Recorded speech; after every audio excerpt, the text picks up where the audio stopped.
کا پیغام گھڑی بتائے اور کوئی چڑھتی جوانی والا اٹھ کے وضو کرے اور جب وہ مصلی کھول کے بچھائے تو مدینے والے محبوب کہتے ہیں کہ ہر نماز پہ رب ثواب دیتا ہے، اور جو اٹھ کے تہجد کی نماز پڑھے اسے دیکھ کے تو رب مسکراتا ہے، جو اس کی شان کے لائق ہے، جو اس کی شان کے لائق، وہ مسکراتا ہے، خوش ہوتا ہے کہ میرا بندہ تہجد میں اٹھ گیا، وہ مسکراتا ہے۔ کاش ہماری صبح کبھی اپنے مالک کے نام ہو جائیں، کاش کے صبح حضرت ابو الحسن رحمت اللہ تعالی علیہ حضرت معاذ ابن جبل رضی اللہ تعالیٰ عنہ کے پاس بیٹھا کرتے تھے، فرماتے ہیں ان سے جو پیار بڑھا تو پھر میرا مصلی سے بھی بڑھ گیا۔ تابعی ہیں، فرماتے ہیں صحابی رسول سے محبت ہوئی تو ذکر سے بھی ہو گئی، پھر درود شریف سے بھی ہو گئی، محبت ان سے بڑھی تو پھر اللہ نے مسجد کا پیار بھی بڑھا دیا۔ آپ فرماتے ہیں کہ میری ہر وقت طبیعت چاہتی تھی کہ بس اللہ اللہ کروں، بس اللہ اللہ کروں، بس نہ میں ذرا تھوڑی جان چھڑاؤں لوگوں سے، کوئی 10 منٹ ملیں تو میں کچھ 4 نفل پڑھ لوں، میں تھوڑا سا نہ بچوں لوگوں سے، اور مجھے تسبیح ملے تو میں نہ کچھ 400-500 دفعہ استغفار پڑھوں، سبحان اللہ، الحمدللہ، اللہ اکبر، لا حول ولا قوت الا باللہ، میں نہ تسبیحات پڑھوں۔ فرماتے ہیں کہ بچے تھے گھر میں 6-7، غربت تھی، کام ملتا کوئی نہیں تھا،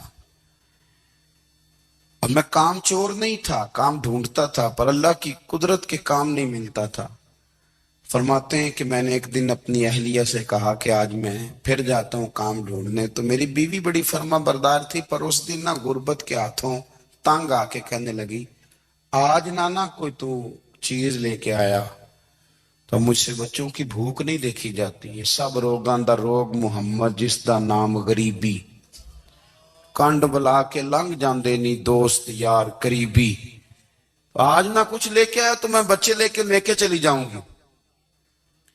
شیخ فرماتے ہیں کہ میں بڑا پریشان گھر سے نکلا، پر میں نے صبح سے لے کے زور تک کام ڈھونڈا، کام ملا کوئی نہیں، تو میرے دل میں خیال آیا چلو کام نہیں ملتا تو اللہ اللہ تو کرے نا، چلو بندوں کی مزدوری نہیں ملتی تو رب کریم کی عبادت ہی کرتے ہیں۔ فرماتے ہیں کہ میں نے نا فرات کے پانی سے وضو کیا، نہر کے، شدید دھوپ تھی، ساتھ ریت تھی اور ریت تپ رہی تھی، میں نے اپنا رومال وہیں مصلی کے طور پر بچھا لیا، اور فرماتے ہیں کہ زور سے لے کر عصر تک نماز پڑھی، دھوپ بھی پورے زور پہ، پر میرے سجدے کا ذوق بھی پورے زور پہ۔ فرماتے ہیں سورج بھی چمک رہا ہے اور رب کی عبادت کا ذوق بھی پورے زور پہ، میں سجدہ کروں تو پھر میرا اٹھانے کو جی نہ چاہے۔ میرے استاد لکھا کرتے تھے، یہ ان کا شعر ہے، وہ کہا کرتے تھے مجھے سوز دے، مجھے ساز دے، اور مجھے نیم شب کا نیاز دے، دم سجدہ خود کو میں توڑ دوں، مجھے ایسا ذوق نماز دے، اور میں تیری بہار کا پھول ہوں، میں کھلا بھی ہوں تو تیرے لیے، مجھے میری شاخ سے توڑ لے، مجھے اپنی زلف کا ناز دے۔ بھائی فرماتے ہیں کہ عصر تک میں نے نفل پڑھے، دل ڈھلنے لگا، عصر کی نماز پڑھی اور میں وہاں سے چلا۔ اب میں جب نکلنے لگا تو دل میں خیال آیا کہ چھوٹی چھوٹی دیواریں ہیں گھر کی، بغیر کچھ لیے جاؤں گا تو بیوی دور سے دیکھے گی تو شور کرے گی کہ پھر خالی ہاتھ آ گیا ہے۔ کہتے میں نے اپنے اسی رومال میں جس پہ میں نے نماز پڑھی تھی نا، رومال میں کی آخی دے پنجابی جسافہ، کہتے ہیں اسی میں نا میں نے کچھ ریت بھر لی کہ وہ دور سے دیکھے گی تو سمجھے گی کچھ لے کے آیا ہے، چلو جا کے اسے بتا دوں گا کہ آج پھر مزدوری نہیں ملی۔ کہتے ہیں وہ ریت لے کر جب میں گھر میں گیا تو پہلے بیوی دروازے پہ کھڑی ہوتی تھی، پوچھتی تھی خالی ہاتھ آ گئے ہو؟ آج میں نے دیکھا تو ہے ہی کوئی نہیں۔ فرماتے ہیں میں اندر داخل ہوا، سلام لیے، کونے میں نے وہ رومال رکھ دیا اور میں نے آواز دی کہ بھلی مانس کہاں ہو؟ تو وہ کہنے لگی آپ منہ ہاتھ دھو لیں، میں روٹی لے کے آئی۔ میں نے کہا روٹی کہاں سے آ گئی؟ یہاں تو کئی دنوں کے فاقے ہیں، تو کئی دنوں کی غربت ہے، یہاں تو اس گھر میں تو فقیری ہے۔ فرماتے ہیں کہ وہ روٹی لے کے آئی اور اس وقت کی جو موجودہ نعمتیں تھیں، سمجھ لیں سلاد، اچار، ہر چیز ساتھ لائی۔ میں نے کہا کہ بچے کہاں گئے؟ کہنے لگی وہ کھانا کھا کے کھیلنے گئے، آپ کھانا کھا لیں آ جاتے۔ کھانا اس نے چن دیا۔ میں نے حیرت انگیز لہجے میں ساری نعمتیں اپنے دسترخوان پہ دیکھ کر کے بیوی سے پوچھا یہ کہاں سے آیا کھانا؟ بچوں کو تو نے کہاں سے کھانا کھلایا؟ یہ سارا کچھ کیسا ہے؟ تو کہنے لگی پتہ نہیں آج آپ کس کریم کی مزدوری کرنے چلے گئے تھے، پتہ نہیں کس کریم کی، میرے گھر میں تو اتنی نعمتیں آئی ہیں کہ مجھ سے سنبھالی نہیں جا رہی، اتنا اناج ہے، اتنا گندم ہے، کس کریم کے دروازے آج چلے گئے تھے؟ یہ کہتے کہتے وہ اٹھی اور اٹھ کر کے کہنے لگی پہلے بڑا کچھ آیا تھا، اب کیا لے آئے ہو؟ اور جا کر کے نا اس نے وہ ریت والا رومال کھولا، کہنے لگے میں تو لے کے آیا تھا ریت، تو میرے رب نے اسے بھی سونے اور ہیرے بنا دیا تھا۔ جب آپ کی توجہ اللہ کی جانب، میرے نبی پاک صلی اللہ تعالی علیہ وسلم نے فرمایا ہر چیز اپنے رب سے مانگ، ہر چیز مانگ، ہر چیز مانگ۔ یا رسول اللہ کیا کچھ؟ میرے محبوب نے فرمایا تیرے گھر میں نمک بھی ختم ہو جائے تو وہ بھی اپنے رب سے مانگا کر، تو مانگنا وہ تجھے دے گا، تو اس کی بارگاہ میں کشکول طلب دراز تو کرنا۔ اور ترمذی شریف میں عجیب لفظ ہے، رسول کائنات نے فرمایا، رب کریم فرماتا ہے جب میرا بندہ ہاتھ اٹھاتا ہے نا تو مجھے حیا آتی ہے کہ میں خالی کیسے لوٹا دوں اس کے، اتنے بڑے بادشاہ کی بارگاہ میں۔ او بھائی، لوگوں سے عزتیں تلاش کرتے ہو تو وہ کیا تمہیں عزت دیں گے؟ وہ تو کل اچھا کہتے ہیں پرسوں برا کہنے لگ جاتے ہیں۔ لوگوں کے سامنے گڈ بک میں آنا چاہو گے تو وہ تو سویرے تمہارے بارے میں کچھ کہیں گے، شام کچھ اور کہیں گے۔ اپنی روحانی زندگی آباد کریں، اپنے مسلح کو وقت دیں، اور دنیا سے چھپ کر اس موبائل کو بند کر کے اور اپنے آپ سے بھی چھپ کے اور تنہا ہو کے چھپا کے سارا کچھ اپنے آنسو اپنے رب کی بارگاہ میں پیش کریں، اس کے حضور حاضری دیں۔ سنو نا ترمذی کی حدیث، اور اسے یاد رکھنا، نبی پاک علیہ السلام نے فرمایا اپنے دکھ لوگوں کے سامنے نہ بیان کرنا، سیٹھوں نوابوں کو نہ بتاتے پھرنا، دنیا داروں کے سامنے جا کے نہ رونا کہ میں تکلیف میں ہوں۔ فرمایا اگر دنیا داروں کو دکھ بتاؤ گے رب تمہیں کبھی غنی نہیں کرے گا، اور لوگ ہیں کہ الٹا مذاق اڑائیں گے۔ آپ کی جس سے بڑی پکی یاری ہے نا، پکی، وہ تب تک پکی ہے جب تک آپ نے 50,000 مانگا نہیں، اور جس وقت آپ نے کہہ دیا کہ میں مجبور ہوں میری مدد کر تو پھر ختم ہو گئی دوستی۔ لوگوں کے تعلقات آپ کے ساتھ تب تک ہیں جب تک آپ ان سے کوئی ضرورت وابستہ نہیں کرتے۔ کریم محبوب فرمانے لگے بندوں کے سامنے دکھ نہ بیان کرنا، اللہ تجھے کبھی غنی نہیں کرے گا، تو اپنے دکھ اپنے رب کو بتا، تو دعائیں مانگ، تو اس کی بارگاہ میں حاضر ہو، تو اس کے حضور عرض کر۔ فرمایا اپنے دکھ اپنے رب کو بتا، وہ جلدی کرے یا دیر سے کرے تجھے ساری دنیا سے بے نیاز کر دے گا، تجھے کسی کا محتاج نہیں رہنے دے گا۔ اپنے مسلح کو، اپنی دعاؤں، ایک بزرگ فرماتے میں نے دعا مانگنے کا طریقہ اپنی بیوی سے سیکھا۔ دعا مانگنے کا طریقہ اپنی، سیکھنے والے تو اپنے بچوں سے بھی سیکھ لیتے ہیں، سیکھنے والے تو ہر ایک سے سیکھتے ہیں۔ وہ کہتے ہیں میں نے دعا مانگنے کا سلیقہ اپنی بیوی سے سیکھا ہے۔ حضرت وہ کس طرح؟ فرمانے لگے میری بیوی نے نا مجھے کوئی کام بتایا، کچھ پیسوں کی ضرورت کے لیے کہا، تو میں نے اسے کہا کہ بھئی ابھی میرے پاس نہیں ہے، کچھ دنوں میں آتے ہیں تو میں دے دوں گا۔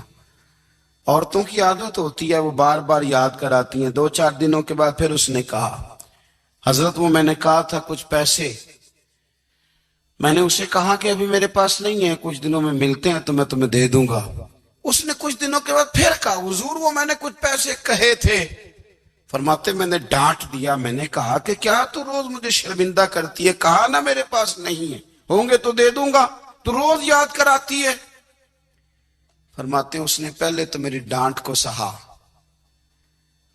پھر میرے سخت جملوں نے اس کی آنکھوں میں آنسو پیدا کر دیے، پھر اس نے اپنے آنچل میں اپنے اس دکھ کو سمیٹا، اور پھر اس نے ایک جملہ کہا تو میں رو پڑا، اور مجھے اپنے رب سے مانگنے کا طریقہ آ گیا۔ مجھے کہنے لگی حضرت جی آپ نے ڈانٹ دیا، میں نے سہ لیا، پر آپ ہی میرے شوہر ہیں، بتائیں نا آپ سے نہ کہوں تو میں کس سے جا کے کہوں۔ فرماتے ہیں میں رو پڑا، اور میں کھل کے رویا، اور میں تڑپ کے رویا، اور پھر میری سسکیاں بند گئیں۔ تو مجھے کہنے لگی آپ کو کیا ہوا؟ میں نے کہا مجھے بھی دعا مانگنی آ گئی ہے۔ جب میں اسے کہوں گا نا اللہ تو ہی میرا رب ہے، میں تجھ سے نہ کہوں تو میں کس سے جا کے کہوں؟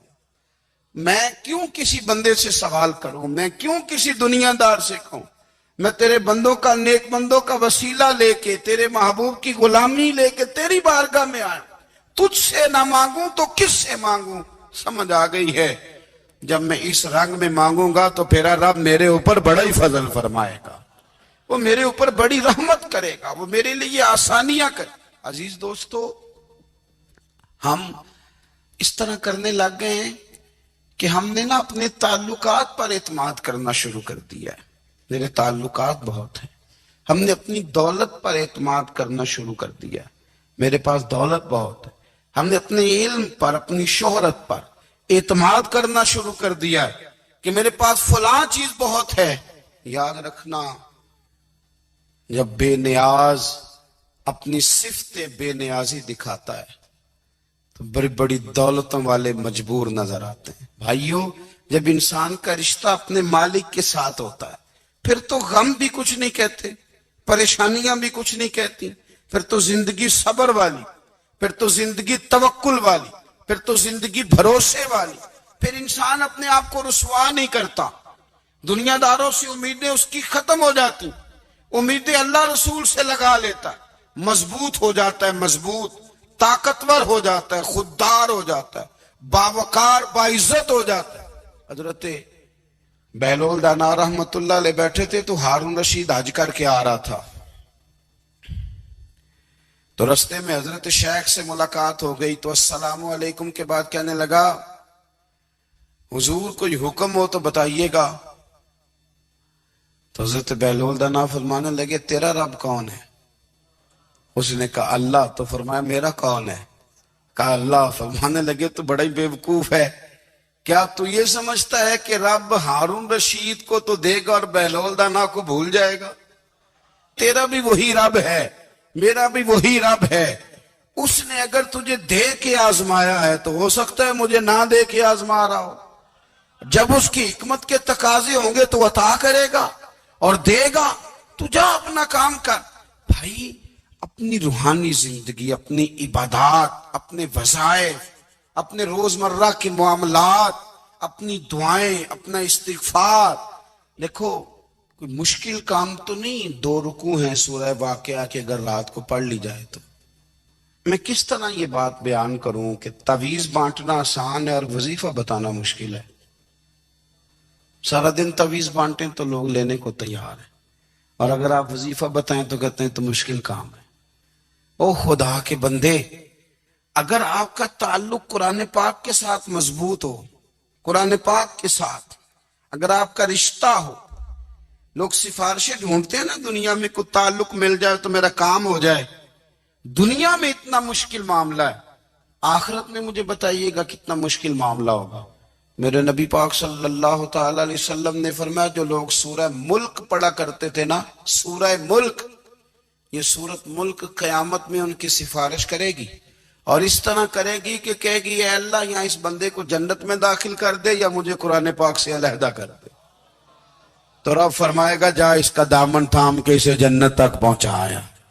آپ بات کو سمجھیں، جب آپ کے تعلقات اپنے معاملات کے ساتھ مضبوط ہوں گے، یہ نبی کریم نے وعدہ کیا ہے کہ تو سورت واقعہ پڑھ تیرے گھر میں فاقہ نہیں آئے گا۔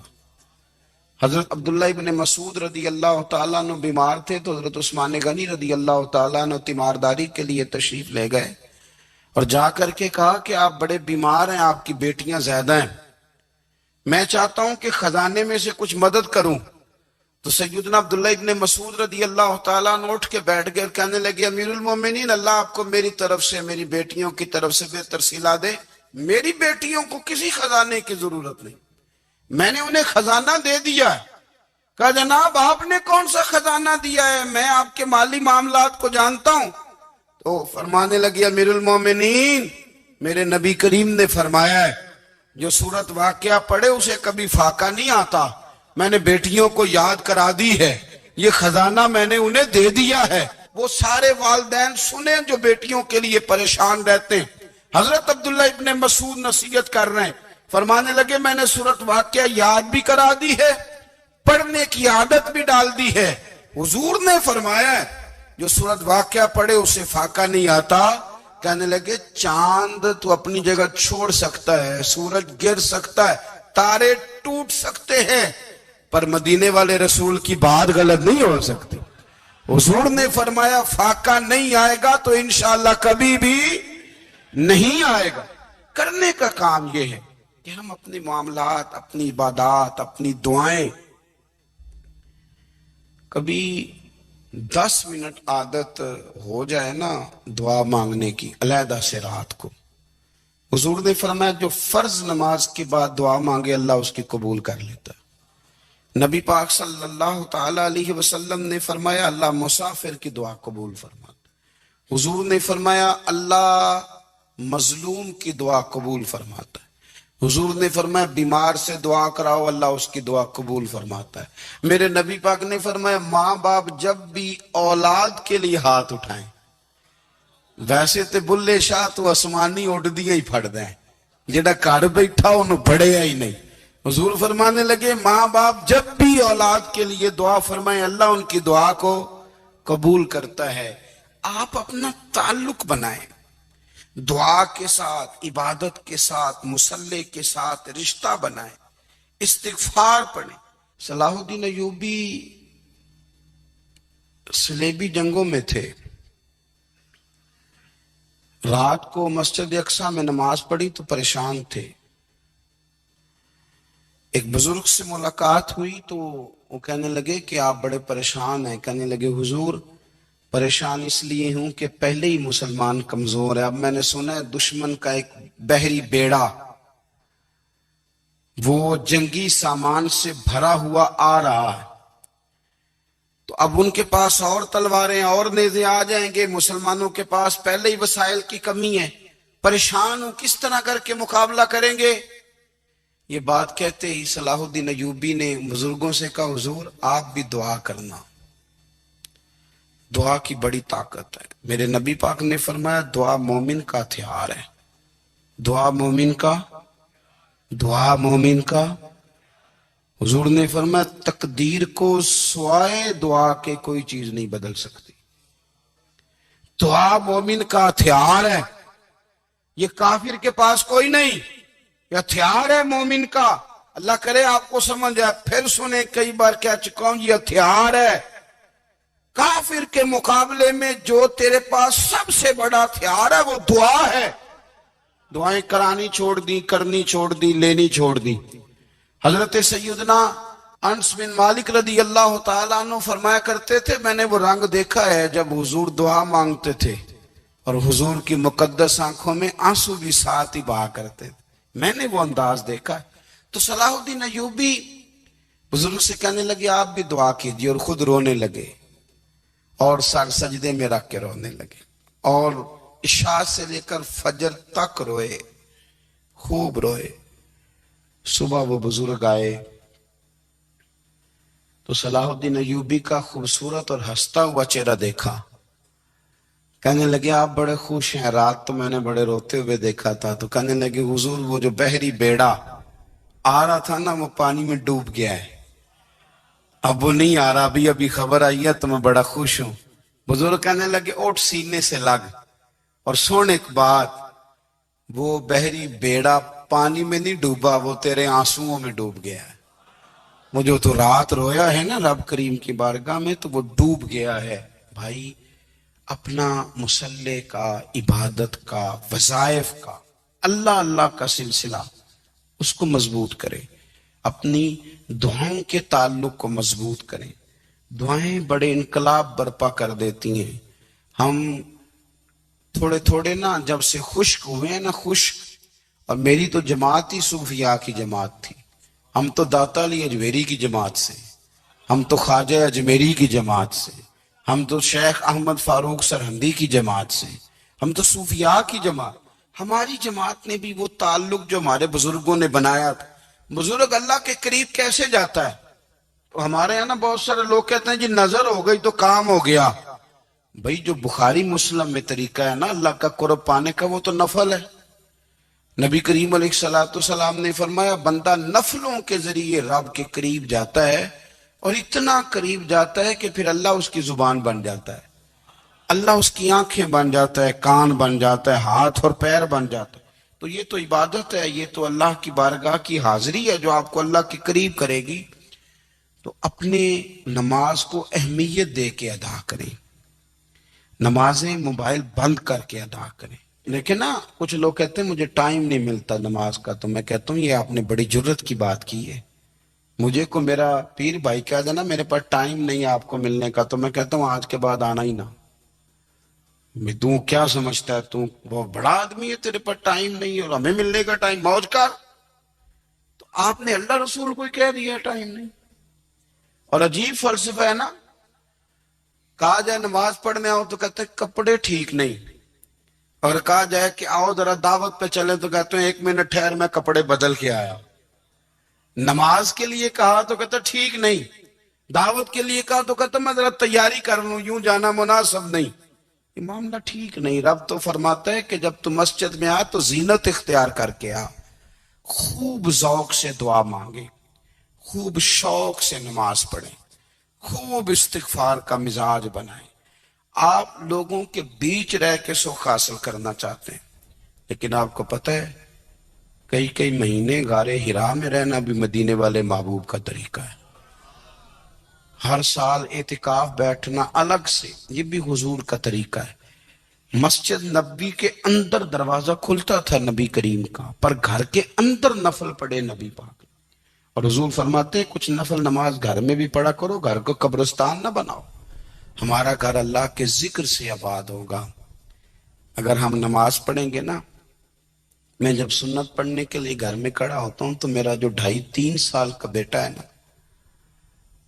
وہ بھی میرے ساتھ نماز پڑھنی شروع کر دے۔ اسے پتہ کوئی نہیں نماز کیا ہوتی ہے، لیکن وہ بھی نا سجدہ نہ بھی کرنا ہے تو ساتھ لیٹ ضرور جاتا ہے۔ پتہ چلا بچے لیکچر دینے سے نماز نہیں پڑھتے، نماز شروع کر دیں تو بچے بھی شروع کر دیتے ہیں۔ ہم جب پریشان ہوتے ہیں تو لیکچر دیتے ہیں، تو لیکچر تو باہر شاید چل جائے، گھر میں کیسے چلے گا؟ گھر میں تو عمل چلے گا۔ تو میرے عزیز، آج کے اس روحانی اجتماع میں ہمارے دوستوں نے جو محنت کی، ہم نے بار بار اپنی نیت سے پوچھا خدا ہمیں معاف کرے اگر کوئی ذاتی شہرت ہے، کوئی ہمارے ذاتی مفادات ہیں، رب ہمیں ہدایت دے۔ ہماری یہ خواہش تھی کہ روحانی اجتماع ہمیں تھوڑا سا اللہ اور اس کے رسول کے جانب مائل کرے، کچھ ہمارا رشتہ مصلی کے ساتھ مضبوط کرے۔